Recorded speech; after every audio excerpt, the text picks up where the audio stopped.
আসসালামু আলাইকুম রহমতুল্লাহ। আশা করি প্রত্যেকে ভালো আছেন। যে যেখান থেকে আমার এই ভিডিওটি দেখছেন প্রত্যেকে আমার পক্ষ থেকে ধন্যবাদ জানাচ্ছি। আসলে আমি রাঙ্গামাটি শহর থেকে মানিকছড়ি যাওয়ার পথে আর্মি ক্যাম্পের সামনে একটি বিআরটিসি রোড ট্রাফিক সাইন দেখতে পাই।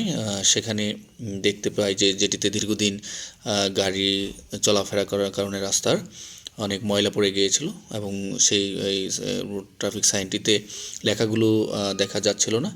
যাই হোক, আমি নিজ উদ্যোগ নিয়ে আমি সেগুলো একটু পরিষ্কার করার চেষ্টা করি। যদিও আমার সাথে আমার পানির সাথেই ছিল, এবং কেননা আমি কোথাও ঘুরতে গেলে মোটামুটি পানির বোতল আমার সাথেই থাকে। যাই হোক, এই ধরনের কাজ আমার খুব ভালো লাগে।